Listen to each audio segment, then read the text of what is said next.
Nicola has spent 20 years in IT recruitment and has an experience in UK and Australia, of course. She helps tech startups, scale-ups and SMEs to attract, recruit and retain high-performing teams to give them a real competitive advantage. And she actively does this with absolute connection and intention. She achieves this through a unique methodology called the power of people. See, I didn't even know that, and I already knew that. Which is a more in-depth and rigorous process to hire both the right technical and cultural fit. JJP Talent Solutions is a value-driven organisation which is committed to having a positive impact on clients, candidates, colleagues and communities, which you do for us, so thank you so much. Now we do have a wonderful little tool. Who has used Slido before? No? Well, you're going to learn some tech, given we're in the tech world. It's not that hard. So get out your phones, please use the QR code there, scan that. Slido will come up, and that's what we'll be using for our questions today. Is that right? For the questions, if people don't want to ask them verbally themselves, some people feel self-conscious. Of course, if you want to talk and ask your question at the end. Yeah, love Slido, super easy to use, and it's great for us to capture questions anyway. So I'm going to hand over to Nicola. Enjoy today and get to know everyone in the community, and over to you. Thank you very much, Pauline. That was a lovely introduction, and actually 23 years recruitment experience. I must have been a child when I started. So, without further ado, I'd like to introduce our panel. So, over at the end there, we have Maree Beare, and I think many of you will know her. She's the founder of Clinials. Then we've got Steve Bousfield, who is senior recruiter at Atlassian. And last but not least, we've got Ben Freke, who is head of technology at ScaleUps Talent. So, please could you give me a brief introduction about yourselves? Maree, ladies first, let's start with you. Well, essentially the now is that I'm CEO and founder of Clinials, which is a clinical trial, which is a recruitment platform helping researchers finish their studies, make money and save lives. It's solving the problem where 80 to 90% of clinical trials globally are failing to find people, and we're all because they're communicating in scientific information rather than plain language. My background is I am a technologist. I've been involved in technology my whole life. I was actually saying to someone who no, they're not in the audience, but they were in the crowd before, was my first job actually was working for the Department of Primary Industries and CSIRO, and my first job was actually doing punch card programming. So, but here I am now. And I've had lots and lots of different roles in my career, and I guess that's what I bring to the table in the conversation today, so see what comes out. How'd you follow that one up? I'm a recruiter with 15 years of experience. About half that time has been internal, working for BHP in their technology function with an AWS consultancy firm called iTalk, and most recently Atlassian. That's pretty much you really need to know about it, really. Oh, that's great. So I'm Ben. I'm the head of technology at a company called ScaleUps Talent based in Milton, Brisbane. What we do there is we are a candidate attraction software and services, so recruitment, marketing, employer branding, those sort of things. My role is to maintain the software as a service modules that we basically have called Recruit, Onboarding, Gate. Happy to talk about more about what we do there later. For me, I started in the industry in about 2003, I think, as a web developer. So originally a PHP web developer is my background, don't hate me. For all the developers out there who do hate PHP. And I've moved up through from being a developer to being a team lead to being development manager and head of technology, CTO at various companies. I've been hiring and trying to retain staff for 6-7 years now. Good times. Fantastic. Thank you very much, everyone. So we're coming from a different perspective as a founder, as a head of technology, and also coming more from the recruitment and people and culture space. So let's start with an overview of how you think that the hiring landscape has changed over the last decade. and what your predictions are, particularly with the impending economic slowdown that we keep hearing about, with obviously inflation, interest rates, supply chain, war in Ukraine, etc., etc. So Steve, let's start with you. What are your thoughts? Well, that's a good one to start off with. The obvious one, I think, over the last few years for me, and there's a lot to unpack there, but I'm going to keep it fairly focused, is that since I've started in recruitment, I've heard the term work-life balance bounded around heaps. I think in more recent years it started to get more substance behind it, and when we talk about that now, flexible start times, finish times, thinking about our employees first, as opposed to I need you in at like 9 a.m. start work there and you leave at 5 o'clock, those sorts of things. So I think that's the first thing I've seen going forward. I think the main one for me is a real genuine focus on D, E and I. I think the startups have a fantastic opportunity to get it right immediately, and that's going to be very valuable as more and more folks and technologists look for social value when looking to join a company. That's probably where I'd want to hand it over from there, but that's my key thoughts. Fantastic. So flexibility and diversity and inclusion are key things from your perspective. 100%, yeah. Excellent. And Ben, what about you? What do you think? So if I look back at what the last decade has been, you've been able to get a lot of people passively through Seek, for example. You put a Seek ad up and people will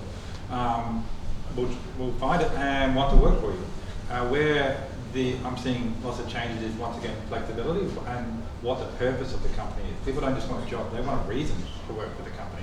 And you need to be upfront about what the purpose of your company is, like Maree was really clear about the purpose of Clinials.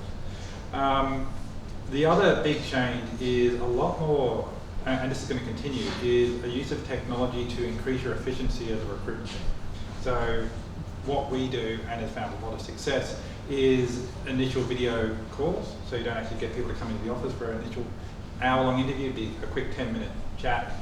You can automate that as well if you want. If it doesn't work with IT people, by the way, so don't try.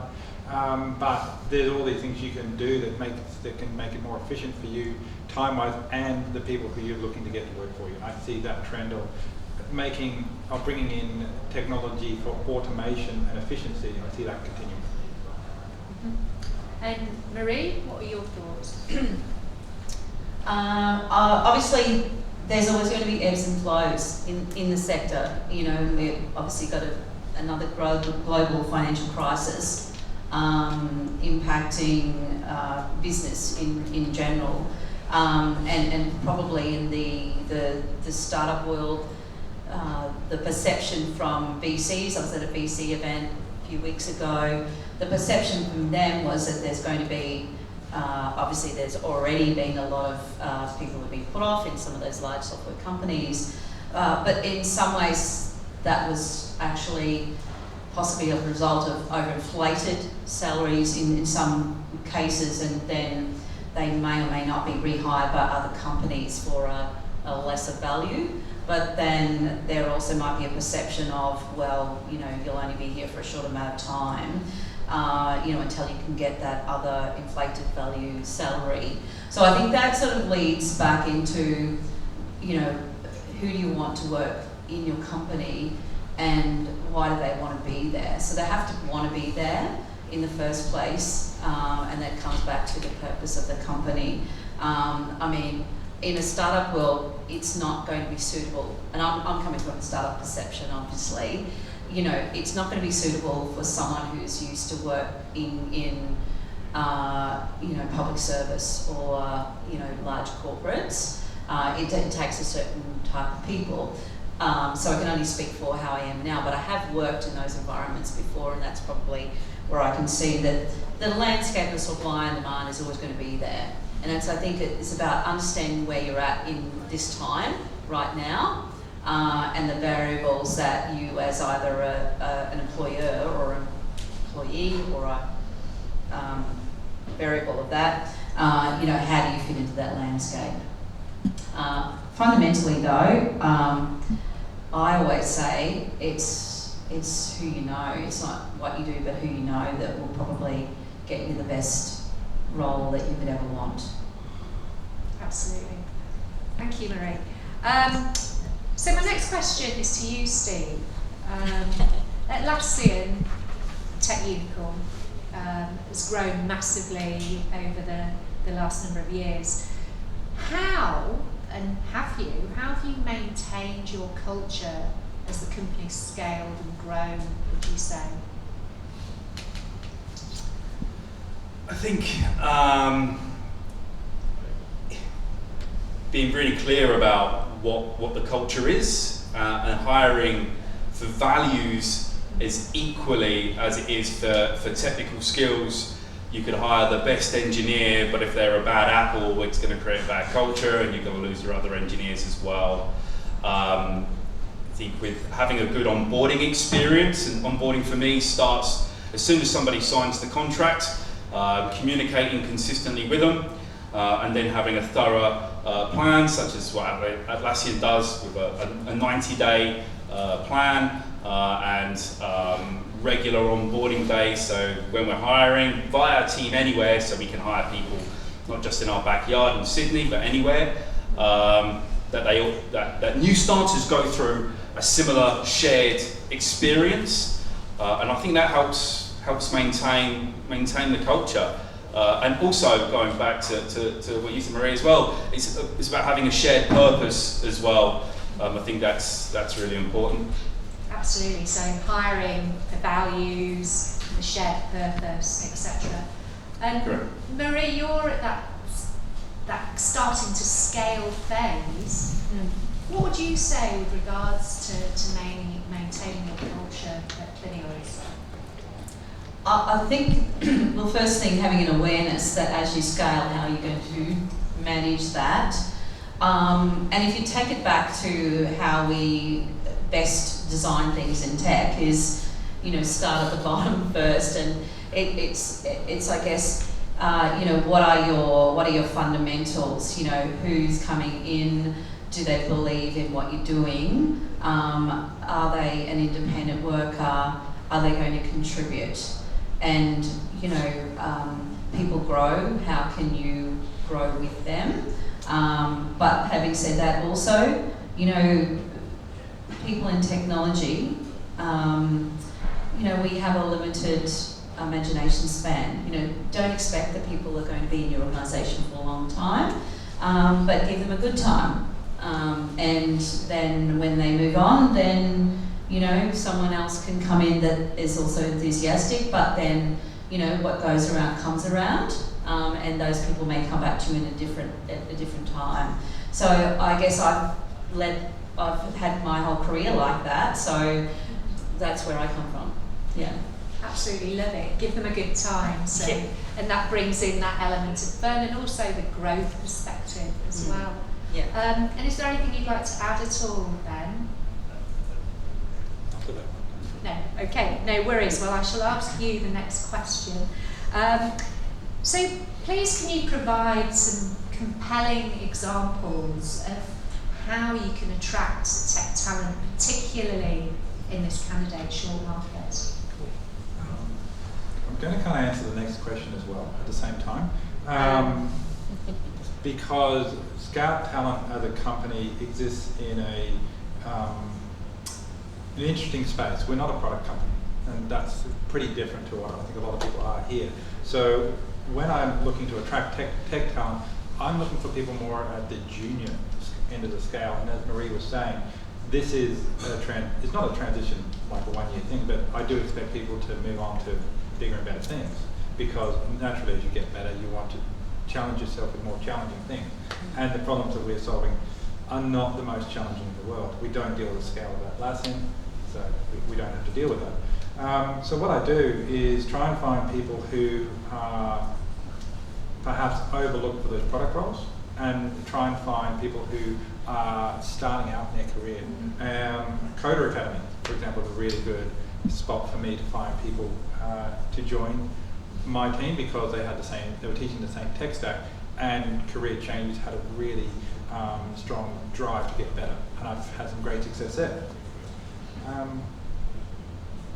That Coder Academy has been great. They've changed their tech stack, so it's not as good anymore. That's a problem for me to deal with. But generally, look for those people who are perhaps been overlooked and looking for that opportunity, and they tend to reward me with the growth that I see in them over a year or two. Fantastic, thank you very much. And I've heard some really good things about Coder Academy, so that's good to hear, and I've heard that from other clients as well. And Steve, what about you? What compelling ways do you use at Atlassian and also previously at iTalk to attract talent? Yeah, firstly, Ben's spot on.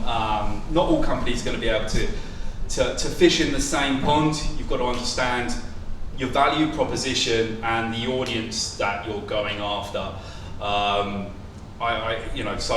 For example, and I'm going to shamelessly plug a company like you've done with Coder Academy here. At iTalk, we partnered with an organisation called Goanna, based in Sydney, and they do this amazing AWS restart program. And we found some fantastic cloud engineers there.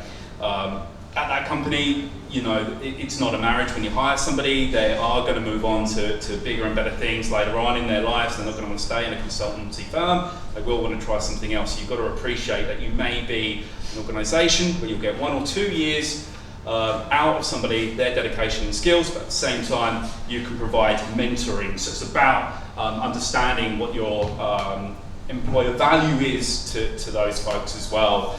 At the other end of the scale, when you've got a larger budget, we've done some really cool things at BHP and Atlassian where you can do very targeted campaigns where you're looking to hire en masse through things like LinkedIn.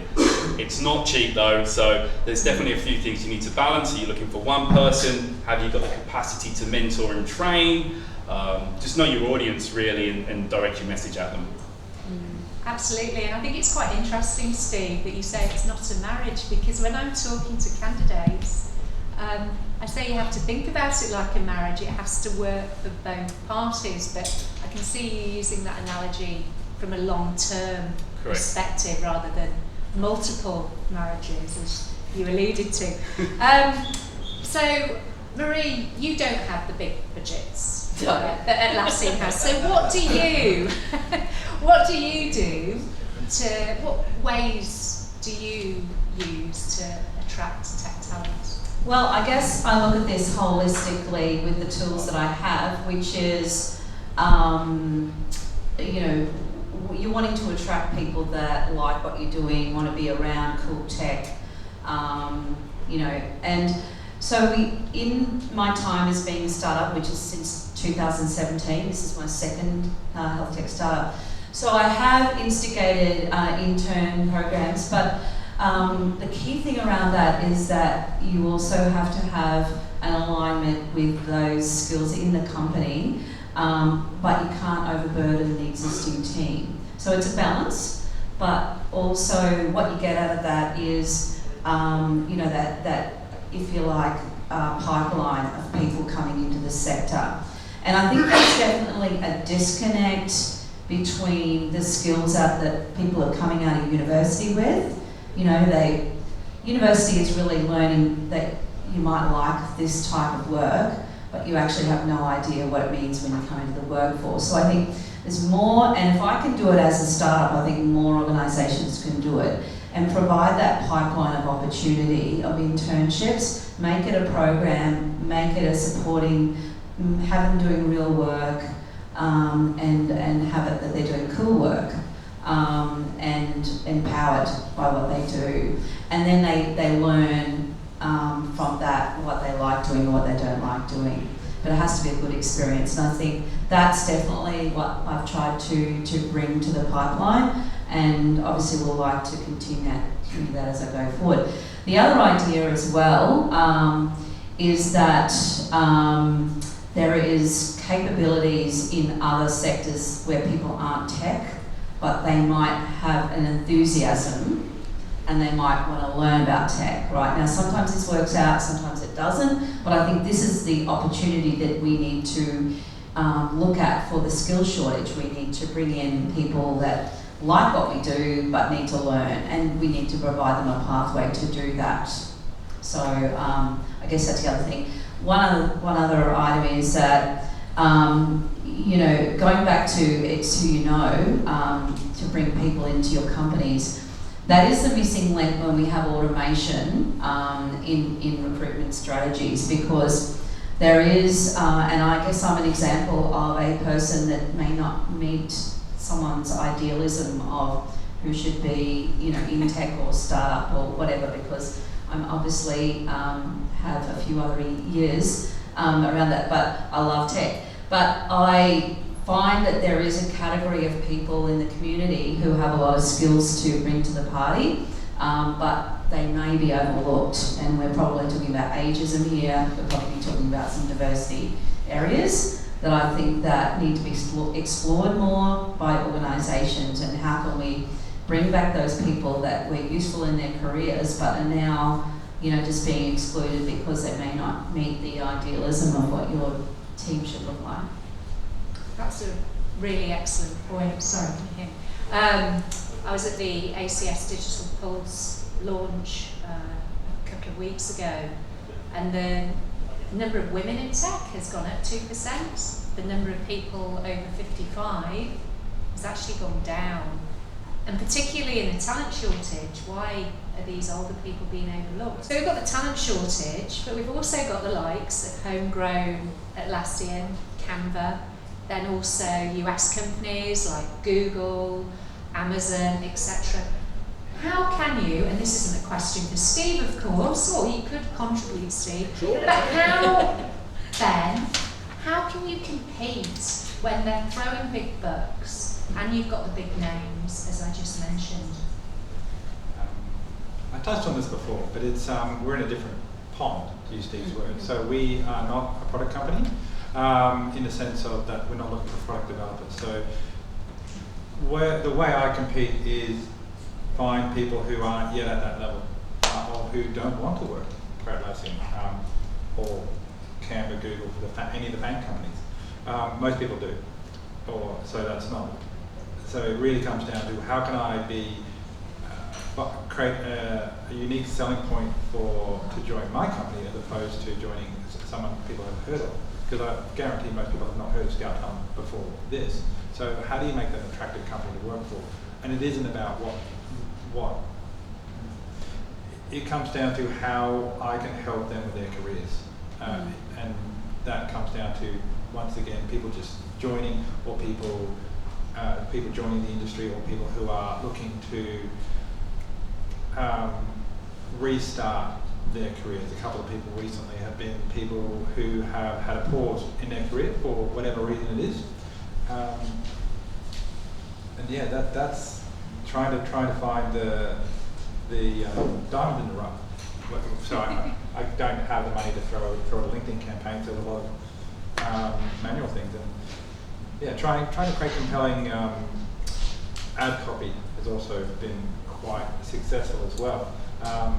Probably should have touched on this a bit earlier, but what's worked super effectively lately is removing the required and desirable skills. And what I found is that, especially with some of the minorities in tech, that resonates more, because they don't say, I had 3 years with this language. These are the things you would need to know and we teach. And that's really resonated with some clients lately. Thank you. Oops. Can you hear me there? Sorry, I thought I'd turn the microphone on. But yeah, you make a really excellent point as well with regards to that ad copy. And you quite often find with job descriptions, it's like a wish list. It's like writing to Santa Claus. They want absolutely everything, but what are the 3 main things? And you don't necessarily need 5 years experience, and can exclude, for example, women by being very prescriptive, because women discount themselves before they've actually already applied. And there are lots of stats that say that, but thank you for that. And Maree, what do you do? How do you compete with the likes of the big names and the big bucks out there? Well, I think as you say, it's a different pool. I mean, I think that for some people, their career path is to work for big companies.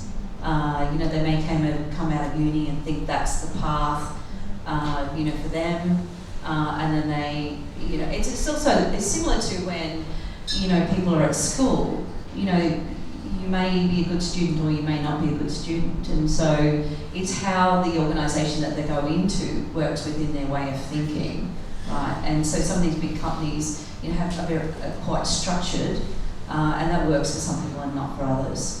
So I think it's horses for courses, and it also comes back to the values and what what you can provide to that individual, and where they're at in the career path. Absolutely, definitely. And Steve, have you got something to add as we point the finger at you and your team? Just before we go on to that one, what you were saying about ad copy really resonates with me as well. I once had a manager ask me to put, he's looking for a gladiator of an engineer that wants to command respect of his stakeholders. That's not going to sound great on an advert and be particularly inclusive. You could say something like a skilled engineer with empathy and influencing skills, for example. I don't necessarily think you need to try and compete with those companies. It's horses for courses, right? Not everybody wants to work for one of those big companies, or some may have worked for larger companies and now want to have more experience across a wider spectrum of work, such as working for a Scout, where you get to touch on more things. So you can just grab people at that right time in their career, and when you're advertising, looking for roles, make it more about what we can do for you, as opposed to what can you do for me here as well. Absolutely. Thanks for that, Steve. Once you've got the microphone, because you're in that recruitment space, what do you do at Atlassian to provide a really exceptional candidate experience, seamless recruitment process? And you also mentioned about onboarding, which is so important, and the valley of death when things can go wrong over that 4-week notice period there. So I think I'll talk about my own experience of going through the recruitment process with Atlassian that happened at the beginning of this year. One of the things that first blew my mind was the communication. You cannot over-communicate with your candidates enough. Something that I'm always striving to improve in as well. Even if it's a no update. That was one of the first things that really did stand out for me. Feedback as well, both positive and constructive. Some of the most difficult conversations you'll ever have in recruitment is providing constructive feedback, but they are the most important conversations. I'd much rather a candidate walk away from an experience going, well, I'll show you what you're missing out on for telling me that I don't have X and Y, I wasn't able to demonstrate X and Y, then go do well, rather than sit there and just hear crickets, not even crickets, just nothing. So there were a couple of things that really stood out. I think Team Anywhere has been exceptional. Being able to be hired by Atlassian based up in Brisbane is really, really important as well. We don't have to come into an office, so a lot of video interviews and things like that, making it comfortable and inclusive for those that can't get out and about. Next part of your question was around onboarding, right? Correct. Okay, onboarding. So the onboarding experience from day one, not being thrown into the deep end and expecting to swim, found it personally at the start, being a recruiter, you want to get in and show your value as an engineer. You probably feel the same way, but it was structured. I got to meet a lot of people, got to learn the business really well, and it happened over 90 days with a clear plan and clear steps that I would achieve. And so when I did start working, I stopped shadowing and stuff, and knew exactly what I was doing. Buddy systems worked really, really well as well. But I think the clear communication, just knowing where to be and what to do at any given time, made the world a difference. I was never sitting there twiddling my thumbs thinking, what should I do next? Hopefully that answers your question. I think I'll waffle there a little bit. No, that was fantastic. Thank you very much. And I think one of the things that you pointed out that's really, really important is the feedback. And not just no, but why? So that people can learn. And the advantage, obviously, from the candidate, they're learning, but also from the client perspective. So when they go and tell their friends or their family, I didn't get the role, but they are such an awesome company. Whereas if it's a really negative perception, that can trickle through and have quite an impact from an attraction perspective. And Ben, what would you like to add? A few minutes. Can I take that microphone? Cricket? There's a problem with the microphone. So. Cool. So a couple of things. I think there was a question in the audience. So. Yeah, so can I have a sorry. question? Sorry, I was just wondering, so with the Team Anywhere situation, I just was wondering, like, how do you, and I've put this in the channel as well when I've got public conversations following, how do you create like a sense of community with the Team Anywhere? Like having such a, you know... How long have you got here? We can spend a while on this one. So one of the key things is we have 3 onboarding days every month, so no matter where the candidates are based, they're going to start on the same day, and that creates a community straight away. You've got your Slack channel, you have heads of giving talks to a large group of people. That creates a shared experience, right? For example, on the Slack channel, people will be talking about, oh, my swag arrived today, for example. Mine didn't, next day it arrives, yay, share photos and things like that. That is one of the key things I thought really helped me embed, was just having a shared experience with other people, encouraging everyone to have their cameras on if they feel comfortable to do so during team meetings and things like that. Does that help answer your question? Or? Okay.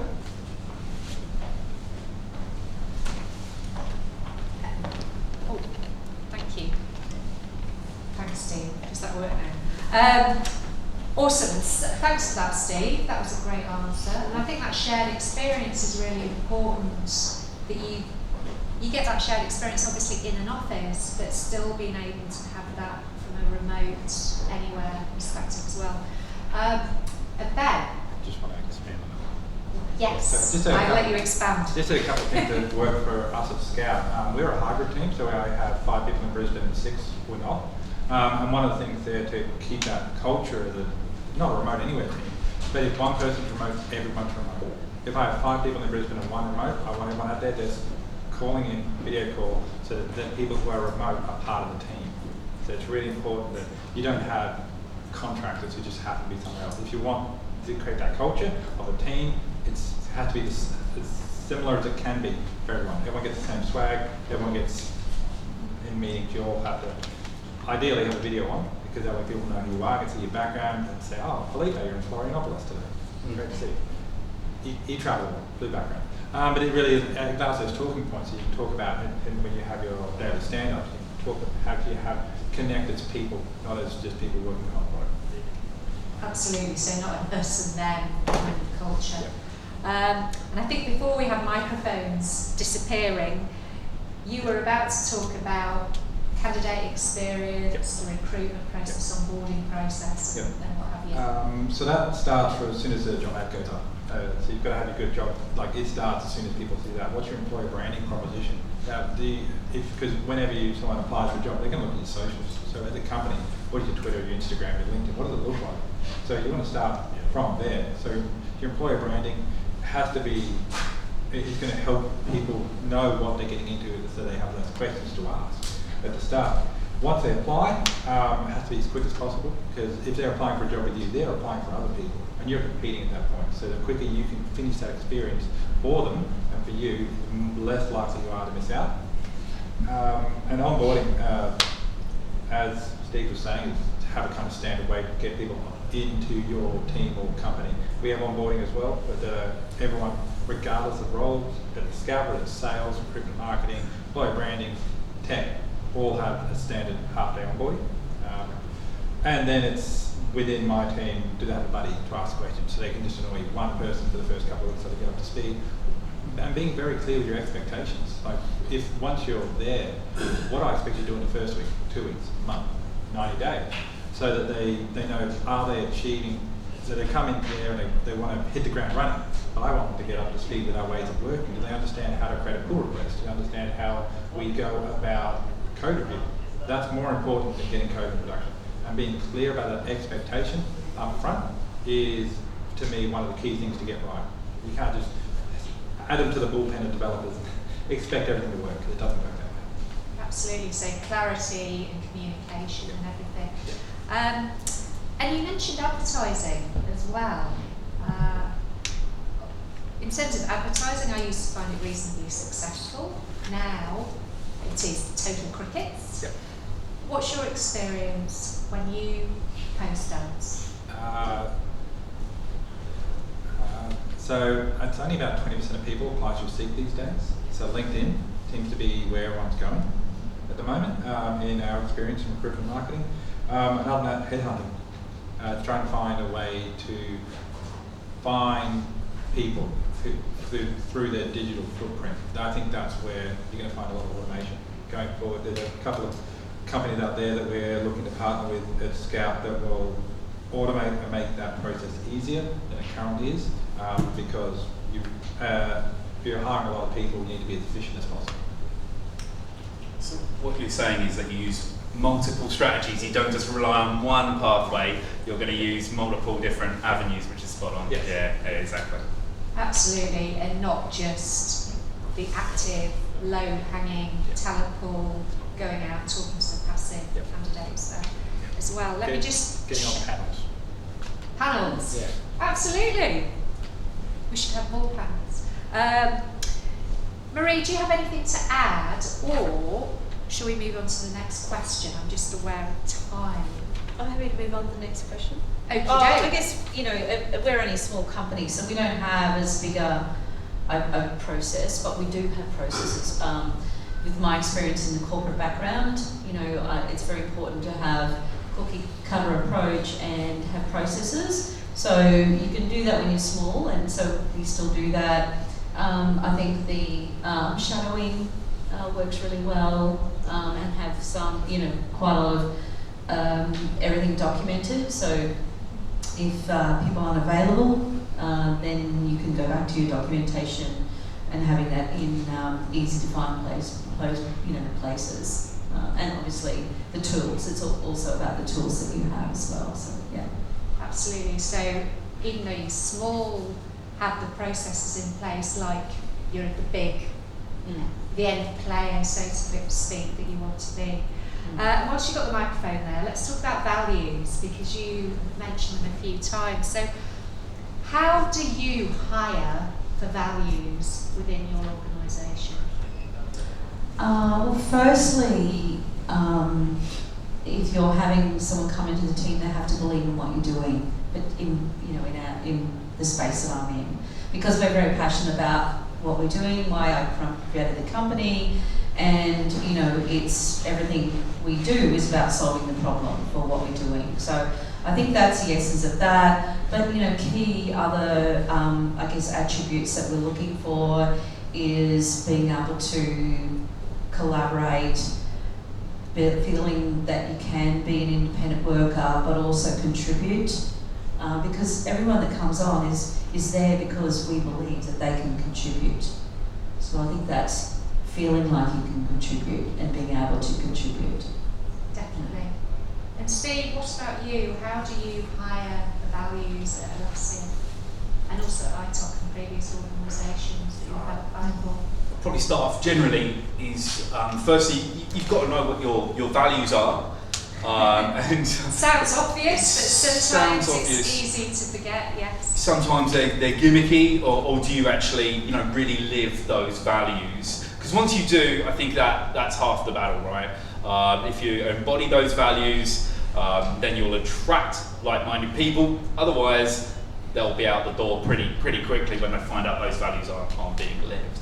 And then from getting into the granular detail around it, I'm a big believer in behavioural, situational-based questions, prepping candidates for the STAR methodology. I live and breathe that. And those questions then are directly aligned to your values as well, so they'll encompass it. That's it really in a nutshell. Absolutely. So not just a list of values on the wall Yeah. that people read when they trot past. Tell me about a time you played in a team. Yeah. Yeah. Exactly. But I think the other thing as well is the values might repel people, but repelling the people that you don't want within the organisation Exactly. anyway if they don't resonate with them. And Ben, what about you? How do you hire values? Steve said everything I was going to say. So Perfect. I agree 100%. He can be your mouthpiece. Yeah, Well, we'll let you have the microphone next. So we've touched a little bit on diversity and inclusion. So what do you do to ensure that you have got diversity and inclusion within your hiring processes? I'm sure the others probably have better answers. I don't do too much in this space. The main thing to be aware of is what are your unconscious biases, and they're always changing. For me, with a Ruby on Rails tech stack, one of the biases I need to not fall into is hire more Brazilians.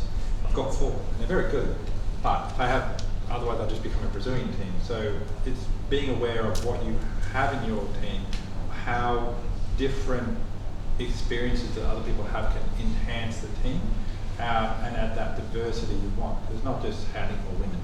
It's not just I need more people who are not Australian. It's how can different backgrounds and experiences enhance the diversity of your team. And generally it will mean something like that. But you could have, in theory I could have 5 Brazilians in my team and it'd be, I need to hire someone from Australia. It could be as simple as that. Just what are your unconscious biases? How can you add a bias to what you want?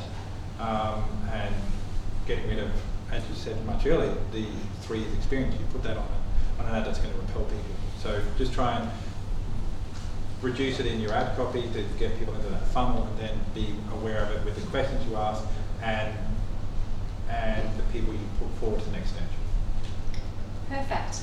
And Steve, what about you? You know, this is something you're very passionate Yeah, I about like this question. as well. Yeah. I think what you were saying before, Ben, was diversity of thought. When you want to build your teams and end up being more productive. So I think the first thing that Atlassian is really good at is that team anywhere.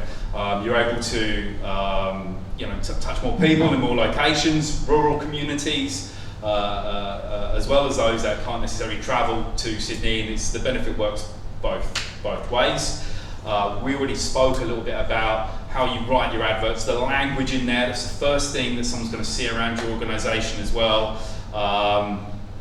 So make sure that isn't using any, particularly one way or another type of language as well.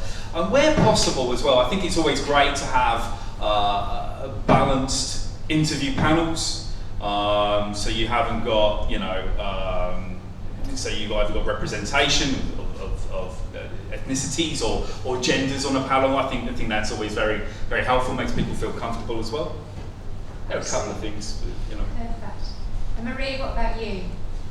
I think the Brazilian example is actually a valid one. Is that often you can get too many of the same, and then if someone comes into the organisation that you want to come on board, and they see an organisation that doesn't look like the one that they want to join because you've got too many of whatever it is, then I think that's something to be aware of.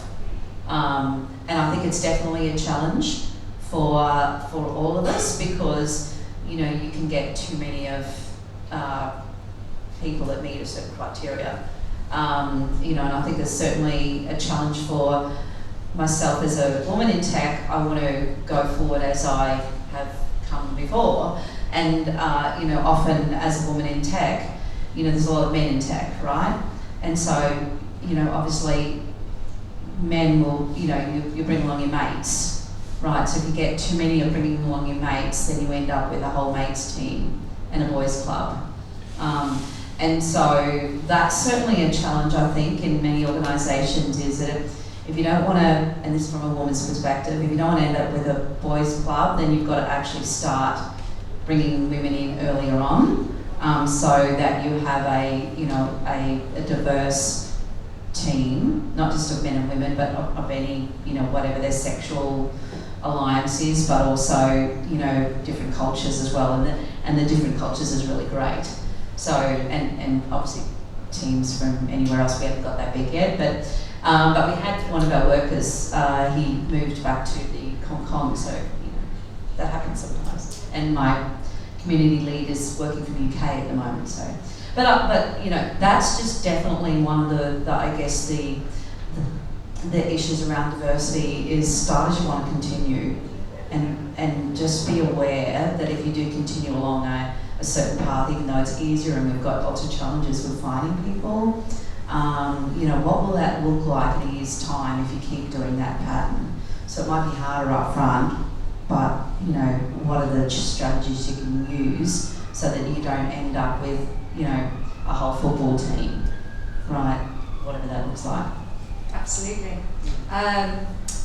So start with that in mind from the very beginning, and constantly be thinking about future business as well. How does that, is this going to make a footy team or is it going to make a diverse team? Absolutely.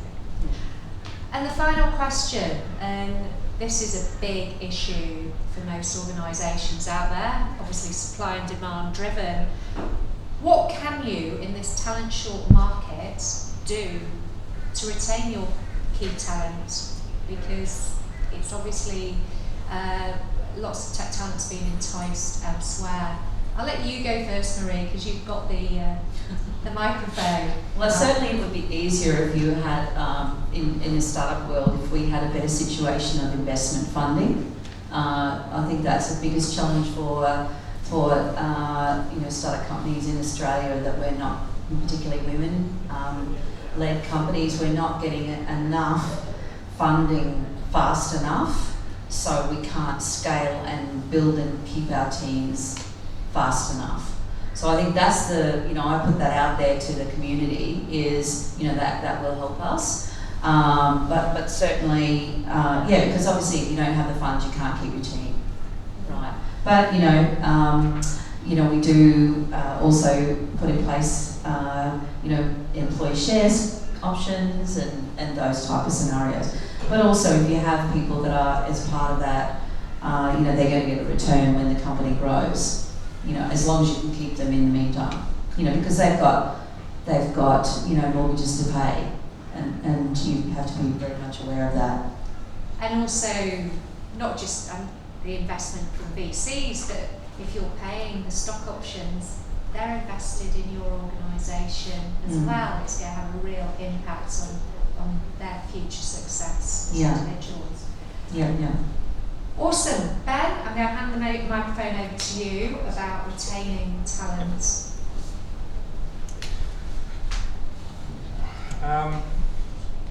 The key for me and my teams has always been creating a psychologically safe space for the team and making sure that they're involved in solving problems, not building solutions. So for me, in my early days as a developer, it was like, here's a solution, build it. And I hated that. Anyone can be a code monkey. And what I've tried to do as a leader in this space is create ways of working and the agile development cycles that we do in such a way that everyone is involved. So so that when we actually release something to production, people have been involved in it from step one. They're doing the estimations, working out, is it a good actual customer fit, so that they're not just building code, they're building something for clients. So getting them invested in what they're building, so that they see the reason why they write code. So it's never about writing code for a developer. It's about, well, it could be, but really to retain people, it should be about what the purpose of your company. What are they helping? How to make the world better. So ours is, I connect people to grow companies, careers, and communities. And if what we're doing is not fitting that, and if people don't feel like they're doing that, then why are they here? And ideally, how have I failed? As a leader, it's my responsibility to make them feel like they want to stay. And yeah, that's the way to retain them. Make them feel like they're part of something bigger than just someone writing code. Absolutely. So being part of something bigger, not coding for coding's sake. Yes. And Steve, last but by no means least, what is your comment with regards to retaining talent? I think Maree and Ben have said most of the good stuff here actually. Where you can, pay well, whether it's paid if you're non-for-profit in Karma or whatever it might be, bonuses or shares, whatever you can. That's the obvious one, right? A big one for me, I've seen people leave organisations because they weren't heard or they didn't like the direction of a solution or where they were going. They didn't feel it was safe to speak up and get their own ideas out there. So creating an environment, as Ben said, where people can contribute, where they can disagree. There's no problem to having healthy debate over a direction of a product or a solution, as long as we can all come together and agree and commit on a way forward. I think when you provide those sorts of things and a healthy environment, you'll keep people as long as they want to be there. Eventually everyone's going to move on though. It's nature of the beast. Yes, so it's not a marriage, or not a long-term one. But it's about having that psychological safety to have that discussion and not agree necessarily, but still have respect, which is really important. Career growth as well. Yeah. Absolutely. So it's time for Q&A. We have got a Slido, and Zoe is gesticulating from the back there to check my phone, I think. Awesome. Another question that's good here, and you probably all want to contribute. If we hire with the approach, it's who you know, not what you know, and I think this was from Maree, a couple of times in fact. How do you manage the bias from that perspective? Oh my God, I've got to think about that one. How do you manage the bias? Yes, but I think the networking and the who you know is not necessarily who you know, but maybe who someone in your team knows, or someone that you know has recommended that they should talk to you. So it's not always going to be necessarily your bias or someone you know, but it's going to be someone that you know that they think you should talk to, right? So they're looking at what do you do, and they've seen a fit. And so you essentially then go, okay, well they've seen a fit, I'll talk to this person. So you've already gone through, I guess, probably in Atlassian speak, probably 3 or 4 interviews, I don't know, by that process. Does that help? Yes, and I think as well, you don't want everybody to look the same, but from your perspective, as you said, Maree, that you always, at the start, have diversity in mind rather than having everybody looking the same and then thinking, oh no, what do we do now to have diversity? Steve, I can see you're eager, perched on the edge of your seat there. So like a hawk. Absolutely. So, Hawkeye, what are your thoughts? This is a great one, and I've got an anecdote about this as well.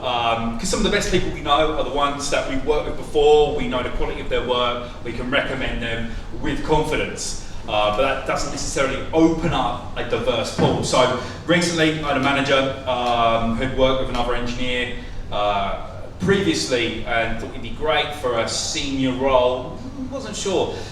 But he also wanted him in his team. So what he did was take himself out of the process. He's referred him in, he's gone through all the technical interviews, and then when it came round to the management interview, he got his boss to do it, and he just took a backward step and allowed nature to take its course. When it came to the debrief, where we look at all the skills of the candidate throughout the process, it was just ears. And I think that's the best way. Remove yourself.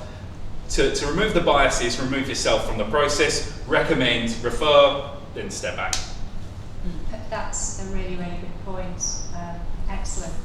And Ben, is there anything you'd like to add from that perspective? So if I had a developer refer someone, it'd come down to, are they a good fit for what we're looking for in a team? As with the other kind of diversity and inclusion stuff, if they're a carbon copy, I probably don't need 2 of the same people, probably.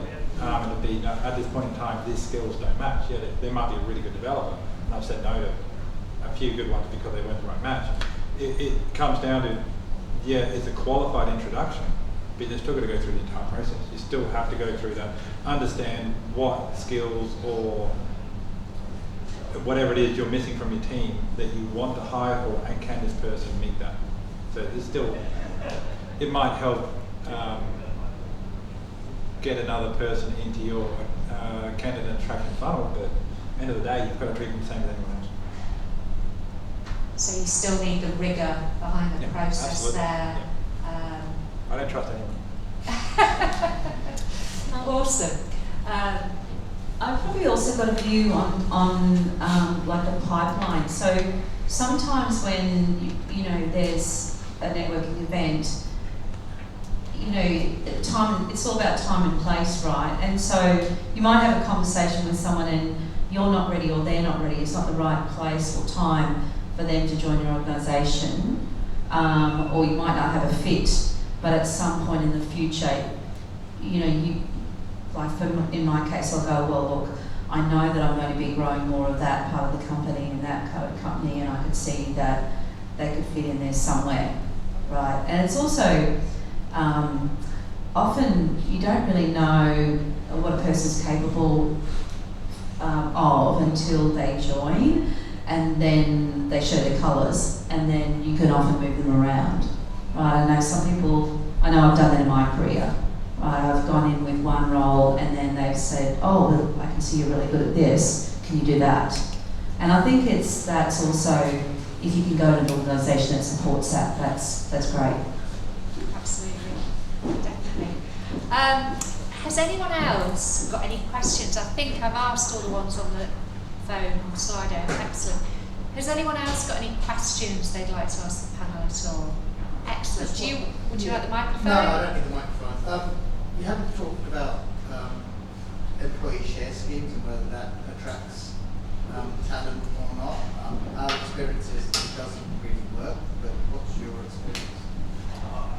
I think it doesn't necessarily attract, but it helps retain, right? It's I've come across it from a perspective. I'll answer this in two ways actually. So I've come across it from a perspective where candidates won't leave their job until September when they get access to their shares or their payout or something along those lines. So what that will do, either the company that wants the person will either wait, miss out on them, or give them a sign-on bonus, you know, one of those things to be able to get them across.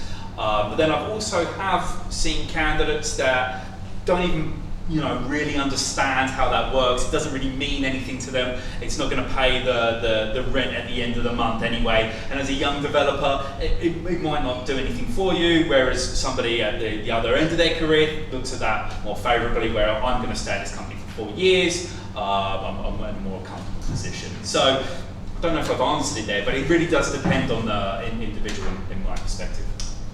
And the meaning of, so for example, if you've got young kids, mortgage to pay, school fees, etc., you need money in your pocket now, whereas if you're in a more principal position, the future you is going to have that money.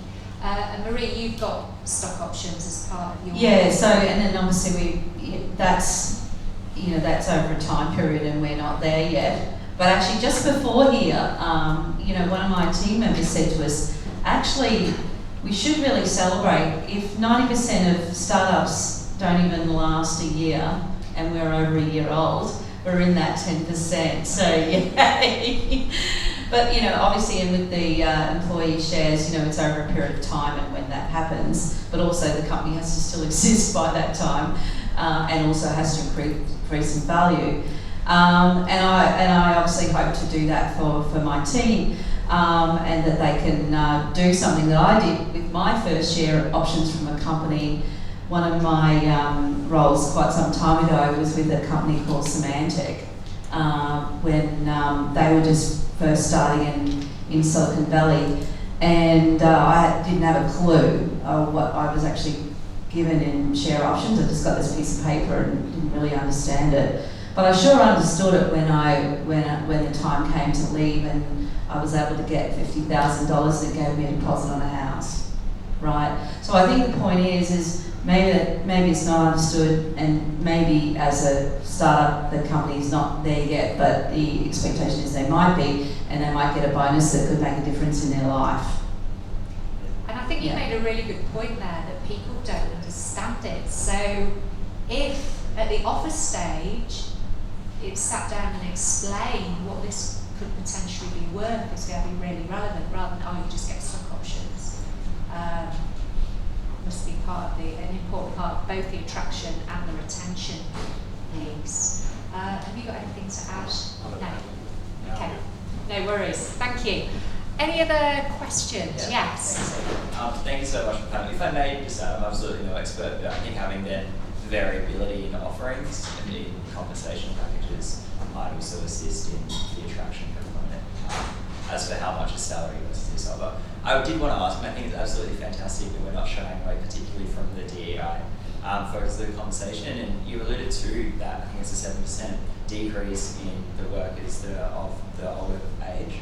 I was wondering if you had any recommendations on, tangible, practical strategies that could be implemented for particularly early stage companies that want to try and help address that gap, or utilise some obviously experienced and proven brilliant talent that should be tapped into bringing into the market. I would say, well, look at, make it that people get, that you're open for that, right? And that people could feel that they could be part of your group or contribute to your company.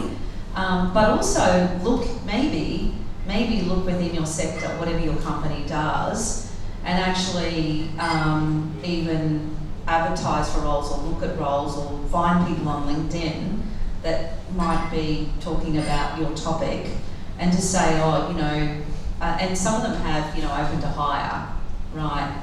And you could just have a conversation with them. So I think it's being, I guess, looking at other different ways of finding them, and it might be just whatever you do in your sector, talking about that you'd like to bring in people who understand the sector, whatever age they are or whatever diversity they are, and you're open to conversations and see what happens. And as well, the wording, when you, for example, write adverts or post on LinkedIn or whatever, that it's inclusive. Not we're a bunch of 25-year-old hoodie wearing, whatever, that's going to put people off really, so from that perspective. Ben and Steve, have you got anything else that you'd like to add with regards to that question?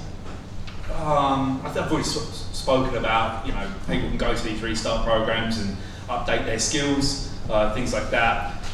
Making sure that there's mature folks on the interview panels as well, that they're part of the face of the organisation, that diversity means everything, right? So everyone is visible of the company as well, and that they're safe to bring their whole selves to work as well. So that's all really I've got. I have got one other point, is that in diversity of working hours, I know we're doing hybrid models, but if you have those options available, people may only want to work, certain hours in the day, or they may want to work differently. So, or only 2 days or whatever. I think having diversity of those sorts of options as well. Awesome. Comes back to employer branding. As Steve's saying, if you only got young people in hoodies in all your socials, somebody who's 40 probably gonna say that's not my space. I don't want to spend my lunchtime playing table tennis. Why not? I do. But get off a beanbag with your family. The other thing I'd say with that statistic is that 7% in total, or is that actually an absolute number? So because there are so many people joining the industry, but so many people dropping out, has that number of 55 plus actually dropped by 7% in real terms? It wasn't 7, I think it was 1 or 2%. But if you look at how many people are coming into the industry, has the number actually increased or decreased? So it lies down in statistics. What do the actual numbers say? And it does come down to most people leave, I think, between 4 and 8 years in the industry. I think it's about the time when most people drop out. In the industry? In IT, most women drop out between 4 and 8 years, isn't it? Oh, really? Something like that. And that's, so I think it's more but this is not the point of the panel, but why are those people dropping out? How do we get them back? Oh yeah, why are they dropping out? Yeah, so why they're dropping out. And I think that a lot of diversity inclusion stuff should help with that in the next couple of years as well. But just make sure your employer brand is up to speed. That's a good question about the stats, and the report is very, very long. So I'll send it to you, you can study. Awesome. Does anyone else have any other questions at all? Perfect. Just one. Tech is very skills based. So, and you touched on it a little bit, Maree, but at what point do you say, well, I'm going to go for an attitude person who's got the right attitude as opposed to a skills person? Well, I actually disagree with you that it's tech-based, because we need a lot of communication in our companies. So not everyone has to be a technologist to work in a technology company. We need lots of different types of people, and with lots of different abilities. So, and sometimes what happens is people who come in and think they're not that technical but actually get it, and then they show their true colours. So, I think that the assumption that everyone has to be tech, we have to look more broadly if we're going to solve this problem. I tend to tick off the skills very early on and then look for attitude. You can teach skills, you can't teach attitude. And tech is not a meritocracy. It's not all about skills. And anyone who thinks that is probably wrong. Absolutely. Every client I speak to, it's mindset over skill set. You've got to have the skills. If you haven't got the skills, you can't do the job. Well, if you want to hire me as a developer, I've got a great attitude, but I can't code. No, I'm joking. Well, it is a point though, but I guess that what you're saying is, yes, if you're hiring for a developer, then you obviously, they have to have the core skills of that, right?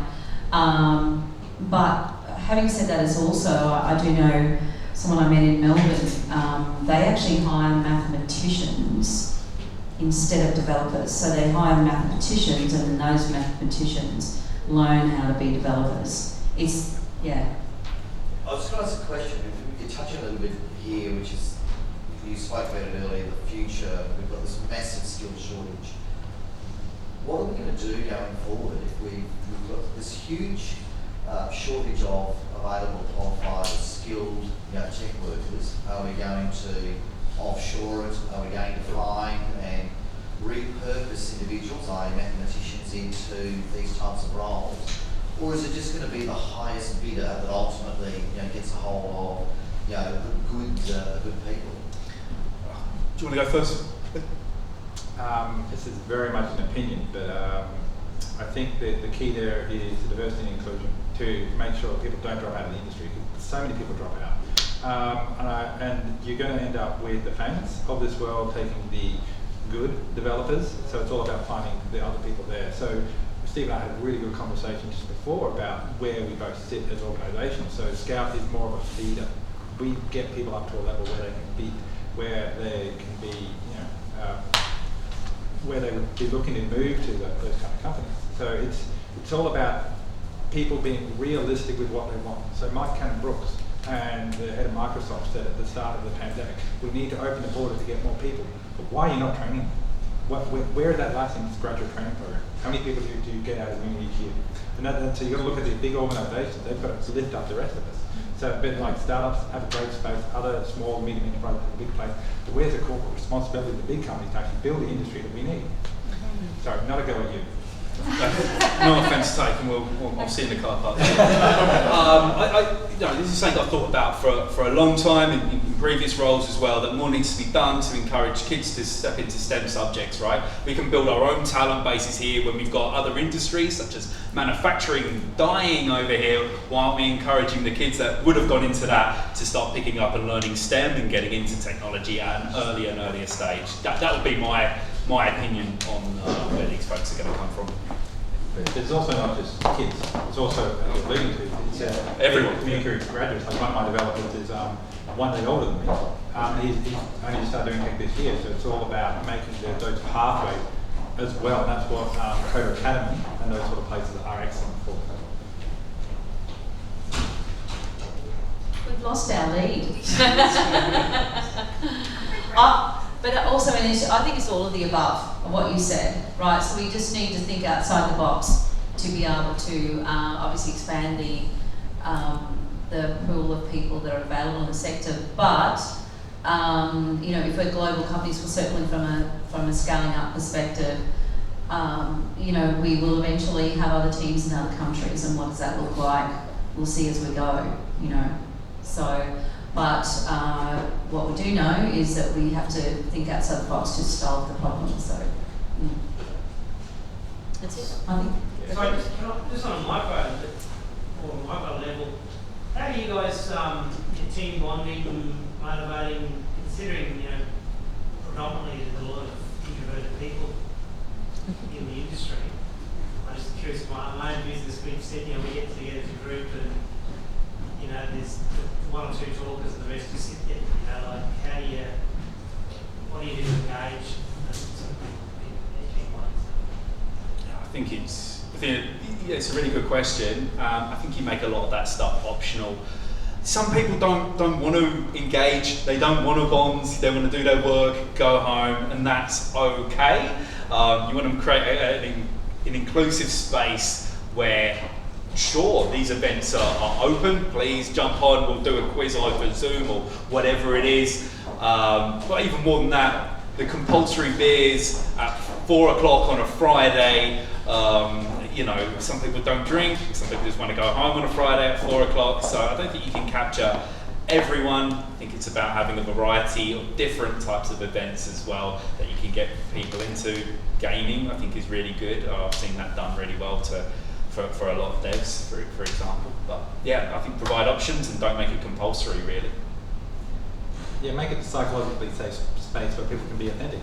That's the thing. Like some devs will love gaming, some will love table tennis, some want to go home to their kids or pets at 4 o'clock. They don't want to. They come there to do their work, go home, and that's it. And if you're looking for that diversity, then you're going to have people who are like that.